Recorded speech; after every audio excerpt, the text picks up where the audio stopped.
Okay, let's do a couple Captain and the Kid stories. Hey, it's my how's my hat?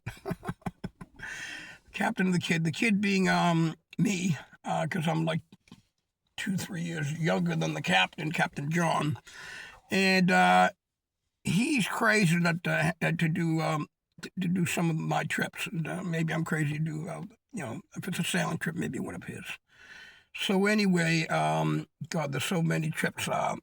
Anyway, a couple of minor ones weren't that interesting. We drove, I'm on rollerblades, John's on the bicycle. We go out to Sturbridge Village to visit my sister, and we want to come back. No big deal. But we go Route 9. You really have to scout out things, and I didn't realize how many sections of Route 9 are way too dangerous for a bicycle, and way worse for rollerblades because your feet kick out. Like this. Crazy. So there are a number of places that we have to get off the street and walk in the grass. Well, it's not mowed grass, or it's shrubs and crap. It was a chore. So when we finally get out to my sister's house, we have to. We're only there for 20 minutes because if we don't head back, it's going to be late, And of course, it starts raining, and then but the one interesting thing here. We're underneath the underpass. We're on Route 9, and it goes, I think it's Route 16 is going over it. So we went underpass, and I don't know why we didn't go around. We didn't see it or whatever. On the way there, a lot of times on Route 9, we'd get off at the exits, only to get back on the entrances on the other side. It would be just time away from the dangerous spot, But anyway, it's raining. We're right under the underpass. The cars are whizzing by. There's no room, and John's a little nervous, so he gets a little too close to the curb, and his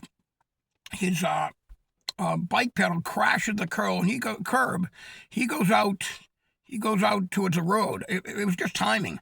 It was in between cars passing by. He didn't get hit by the car, But but then he's driving home the rest of the way with the screwed up pedal, and which I don't know if I ever fixed. But a minor one. Okay, another one. We're in a Hobie 16. We've got this smart idea. We're going to sail a Hobie 16 catamaran. And, we looked at the chart, from Boston to Provincetown is not really that far, unless there's a problem with major waves and wind. So we're going to sail there, spend the night on P-Town and come back the next day. We actually bring the Hobie 16 to Pierce Park. Bobby, the manager there, lets us keep it overnight on Friday night so that we can have it all ready to go. I have, those Gatorade coolers that you see in the football games, the big ones here, orange with the white tops. I got one of those, and we've strapped that to the mast because it's the only place. It's a friggin' catamaran. Everything's going to be soaking wet. It's the only place we can put anything that we want to keep dry. Heck, and it's hot. There's not that much room in there. I had to use. I couldn't carry a sleeping bag, so I used just in case I needed it. I used a sail bag as a sleeping bag, and that would repel water at least. It wouldn't keep you that warm, but anyway. So we're all prepared and pumped, and we're ready for this. We got our beers, and there's no wind. So we put out through Boston Harbor, up and around. We're going south, and to realize there's no way. We're not crossing the bay. We're just gonna go and see how far south we can get in the little wind that we have. And we're sailing all day. It's getting late. No, we can't get to Cape. We're not getting over there. So we've only gotten to Scituate. So we're at Scituate Harbor, and maybe this is not interesting to anybody else, but if you were there and you saw it, you said, this is spooky. This is crazy.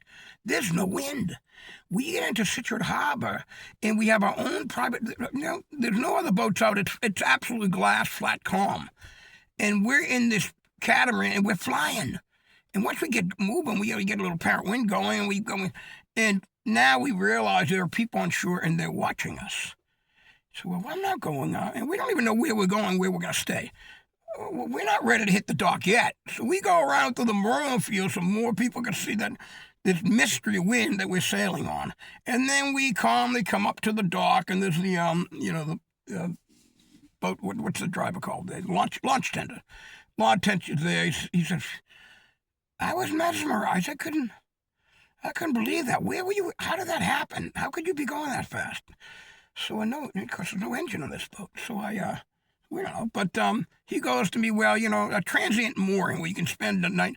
We got no place to stay. So we're going to camp out on a little Hobie 16, and I did sleep inside a sailbag, try to keep some kind of warm. Anyway, he goes, well, you're not paying, for the $10 to rent the mooring for the night. Okay, it's a freebie on me. In fact, I'll make sure that I'm there for you, however late you want to stay at the Mill Wharf. Because you know that Situ, where do you go? You go to the Mill Wharf restaurant. That's where you go. So we get to put the boat on the mooring. He brings us back to the dock. We go to the Mill restaurant for a long time. But when he's there for us, and he gets us back to our Hobie 16 on the mooring. So anyway, exciting. I don't know, but it was kind of cool at the time. All right, we'll do part 2 of some Captain of the Kid stories in a sec.